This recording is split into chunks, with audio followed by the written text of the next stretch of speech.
এই জগতে হায় সেই বেশি চায় আছে যার ভুরি ভুরি, রাজার হস্ত করে সমস্ত কাঙ্গালের ধন চুরি। First of all congratulations Real Madrid তাদের 15 নম্বর ইউসিএল ট্রফি জেতার জন্য। মানে এতগুলো ইউসিএল যে আমার হাতে আমি কাউন্ট করতে পারবো না। আমার হাতের সাথে আমার আরেকটা হাত যদি থাকতো এখানে। রিয়াল মাদ্রিদ বর্তমানে ইউসিএলটাকে একটা ফার্মার্স লিগ বানিয়ে দিছে। আমরা তো ফার্মার্স লিগ নিয়ে কথা বলি যে বায়ার্ন মিউনিক, পেপ গার্দিওলা বানাইছে হচ্ছে গিয়া ইংলিশ প্রিমিয়ার লিগকে ফার্মার্স লিগ, তাহলে আমরা বলতে পারি রিয়াল মাদ্রিদ বানাইছে ইউসিএল কে ফার্মার্স লিগ। প্রত্যেক বছর যদি একটা টিম জিতে, একটা টিম এটা কমে যায় না? দূর না, এটা ঠিক করে নেই, একদম ঠিক করে নেই রিয়াল মাদ্রিদ। যদি আমরা রিয়াল মাদ্রিদের এই সিজনটা দেখি, এটা একটা ব্রিলিয়েন্ট সিজন ছিল, প্রচুর ডমিনেন্ট ছিল তারা প্রচুর ডমিনেট করছে পুরো লিগটাকে। যদি আমরা রিয়াল মাদ্রিদের চ্যাম্পিয়ন্স লিগের রানটা দেখি এই বছরের চ্যাম্পিয়ন্স লিগ রান অতটা ইজিও ছিল না। লাস্টবার যখন ইউসিএল জিতছিল রিয়াল মাদ্রিদ, তখন সবাই বলতেছিল যে না লাকের কারণে, লাকের মাধ্যমে জিতছে। বাট এই বছর যদি আপনি দেখেন, এই বছর আপনি বলতে পারবেন না যে রিয়াল মাদ্রিদ কোনোভাবে লাকের মাধ্যমে জিতছে। এই বছর যদি আপনি অপোনেন্টগুলো দেখেন, রিয়াল মাদ্রিদের একটা অপোনেন্ট ওরকম বেশি ইজি ছিল না। তাদের গ্রুপ স্টেজটা মোটামুটি ছিল, বাট নকআউট স্টেজ যে কটা টিমের সাথে খেলছে প্রত্যেকটা বড় টিম ছিল। হ্যাঁ, ফাইনালটা ওয়ান সাইডেড হয়েছে। এখানে ধরেন ম্যানচেস্টার সিটি বা বায়ার্ন মিউনিক থাকতো তাহলে ম্যাচটা আরো বেশি জমজমাট হতো, বা ইভেন পিএসজি। রিয়াল মাদ্রিদ কি ওয়ার্ল্ডের বেস্ট টিম ছিল এই বছর এই সিজনে? টিমের ক্ষেত্রে দেখেন আপনি যে এটা কি ওয়ার্ল্ডের বেস্ট টিম ছিল। টিম বলতে আমরা কি বুঝি? টিম বলতে আমরা বুঝি একটা টিমের কেমিস্ট্রি, একটা প্লেয়ারের সাথে আরেকটা প্লেয়ারের লিঙ্ক আপ কত ভালো যাচ্ছে, প্লেয়ারদের ফর্ম কত ভালো যাচ্ছে, এগুলো মিলে আমরা একটা টিম ধরি, তাই না? এগুলোর দিক দিয়ে ধরতে গেলে অফকোর্স রিয়াল মাদ্রিদ এই বছর ওয়ার্ল্ডের বেস্ট টিম ছিল। বাট যদি আপনারা স্কোয়াড দেখেন, স্কোয়াডের দিক দিয়ে আমার মনে হয় রিয়াল মাদ্রিদের থেকে বেটার টিমও ছিল এই বছর। আমি সামনের বছরের কথা বলতেছি না, আমি বর্তমানে কারেন্ট টিমের কথা বলতেছি। সিজন যখন শুরু হয় তখন মনে হয়নি যে রিয়াল মাদ্রিদ এত পরিমাণ ডমিনেট করবে, অ্যান্ড তারপরে লাস্ট দিকে যা দিল রিয়াল মাদ্রিদ, আনবিলিভেবল। কি কারণে গত বছর যেটা পারেনি সেটা এবছর পারছে? এবছরের স্কোয়াড আর গত বছরের স্কোয়াডের মধ্যে পার্থক্য কতটুকু ছিল? পার্থক্য তো হিসাব মতন ওরকম বেশি ছিল না, কারণ এবছর নিউ প্লেয়ার, নিউ এডিশনের মধ্যে ছিল হচ্ছে গিয়া জুড বেলিংহাম। জোসেলো এবারকার নিউ আসছে, যদিও জোসেলো বেঞ্চ থেকে আসতো। বাট আই থিঙ্ক হ্যাঁ, একটা জুড বেলিংহামের অভাব ছিল এই টিমের মধ্যে। জুড বেলিংহাম খুব ভালো ফলস নাইন হিসেবে খেলছে পুরো টুর্নামেন্ট, অ্যান্ড যখনই যে প্লেয়ারকে যখন যেখানে আনছে অ্যানচেলত্তি সব প্লেয়ার নিজের বেস্টটা দিছে অ্যান্ড জোস পারফরমেন্স করছে।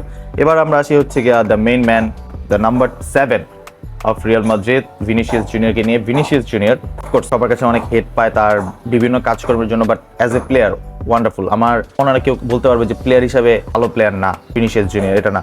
তো যেহেতু ইউসিএল ফাইনালে সে গোল করছে, তো আই থিঙ্ক জুড বেলিংহামের ব্যালন ড'রটা অনেক অংশেই ভিনিসিয়াসের কাছে চলে গেছে।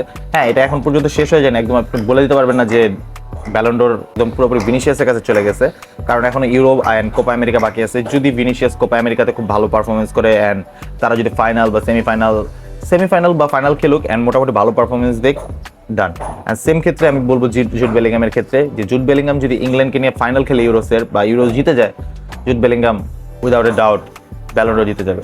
অ্যান্ড এখানে জাস্ট এই দুজন না, আমি এখানে টনি ক্রুজকে অনেক বেশি রাখবো, কারণ ছোটো থেকে বার্সেলোনাকে পছন্দ করি। বাট আমার অলওয়েজ যদি আপনি বলেন যে রাইভেল টিমের মধ্যে কোন প্লেয়ারকে ভালো লাগে, টনি ক্রুজ, যাকে আমার সবসময় ভালো লাগতো। ক্লাস একটা প্লেয়ার, তার কেরিয়ারের লাস্ট সিজন খেললো, এটা সে রিটায়ারমেন্ট নিয়ে নিছে লাস্ট ম্যাচের সময়। যে কেরিয়ারের লাস্ট সিজনে এত ভালো পারফরমেন্স মনে হয় আগে কেউ কখনো দেয়নি।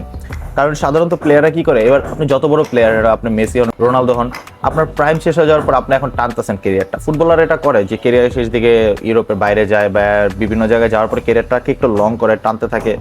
বাট টনি ক্রুজ নিজের প্রাইমে একদম এবার একটা ব্যালন ড'র জিতার মতন একটা সিজন খেললো, অ্যান্ড এই অবস্থাতে রিটায়ারমেন্ট নিল। এটাকে বলে হচ্ছে গিয়া রিটায়ারিং উইথ ডিগনিটি। যে বার্সা ফ্যানরা অ্যাট দিস মোমেন্ট তাদের কিছু বলার নেই, কারণ তারা ভিতরে ডেড ইনসাইড। কেন ডেড ইনসাইড? একে তো হচ্ছে গিয়া বার্সেলোনা এবার ট্রফিলেস ছিল, এবছর একটা ট্রফি জিতে নেই।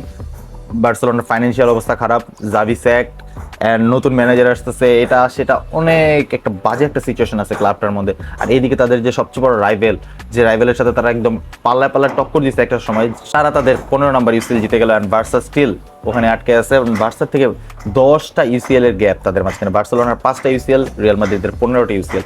এখানে অনেক বড় গ্যাপ, যেটা আমার মনে হয় না বার্সেলোনার নেক্সট 50-60 বছরও এটা প্রমাণ করতে পারবে, যদি না ওরকম মিরাকেল টাইপের কিছু হয়। তো দেখেন জিনিসটা, আমরা সবাই স্যাড ছিলাম যে কাপ জিতছে, মাদ্রিদ ইউসিএল জিতছে, ইউসিএল ফাইনাল হ্যান ত্যান সেলিব্রেট করতেছে, যেটা দেখে বার্সা ফ্যানরা ফেসবুকে আসা অফ করে দিচ্ছে যে না, ফেসবুকে গেলে এগুলো দেখতে হবে, যাবো না কয়েকদিন।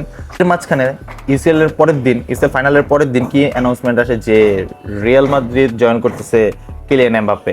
আই মিন আমরা সবাই জানতাম যেটা হবে, বাট তারপরও মানে এটাকে বলা হচ্ছে যে ফার্স্টে আপনাকে মারছে, ইচ্ছা মতো পিটাইছে, পিটা একদম পিট ছিলা ফেলছে, ছিলার পরে ওখানে লবণ ছিটাই দিছে।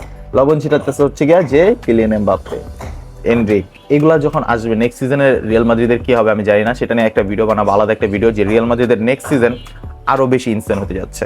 হ্যাঁ, নেক্সট সিজনের পর একটা ভিডিও বানাবো। আজকে হ্যাঁ, এই সিজনের মধ্যে রিয়াল মাদ্রিদের বেস্ট প্লেয়ার কে ছিল? লা লিগার দিক দিয়ে দেখতে গেলে অবশ্যই আপনার জুড বেলিংহাম ছিল লা লিগার best player of the tournament. And যদি আপনি ইউসিএল ধরেন, আমি ইউসিএল এ বলবো যে ভিনিসিয়াস জুনিয়র অ্যান্ড জুড বেলিংহামকে আপনার এখানে দিতে লাগবে। আমরা আশা করি যে ওয়ান ম্যান শো হবে কোনো একটা টুর্নামেন্ট, যে একজন প্লেয়ার যে একদম পুরো টিমটাকে ক্যারি করে ম্যাচ জিতাবে। অনেকে পছন্দ করে যে ওয়ান ম্যান শো, তামিল মুভির মতন যে একাই 100। বাট আই থিঙ্ক এটা আরো বেটার, যে একটা টিমের মধ্যে 3-4টা পারফর্মার ছিল যারা একদম টপ অফ দ্য লেভেল ছিল। এবার যখন ব্যালন ডোর সেরিমনি দেখবো আমরা, ব্যালন ডোর টপ 5-এ আই থিঙ্ক 3-4টা তো রিয়াল মাদ্রিদের প্লেয়ার হবেই, অ্যান্ড টপ 10-এর মধ্যে আই থিঙ্ক আরো বেশি 6-7টা রিয়াল মাদ্রিদের প্লেয়ার থাকবে, যেমনটা তার আগের সিজনে ম্যানচেস্টার সিটির সাথে হয়েছিল। এবার আসে আমরা সেলিব্রেশন নিয়ে।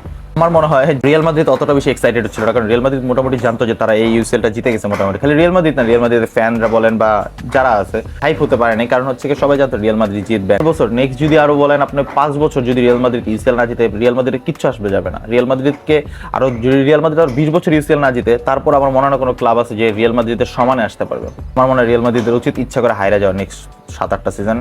গরিবদেরও কিছু দেওয়া উচিত এদিকে আশেপাশে, কারণ অনেক মানুষ আছে একা একা সব খেলে হয় না ভাই, একটু মানুষজনকে দিয়ে খান এদিকে। So yeah, that was for the video. আশা করি ভিডিওটা আপনাদের ভালো লাগছে। ভিডিওটা ভালো লাগলে ভিডিওটা অবশ্যই লাইক করবেন, কমেন্ট করবেন।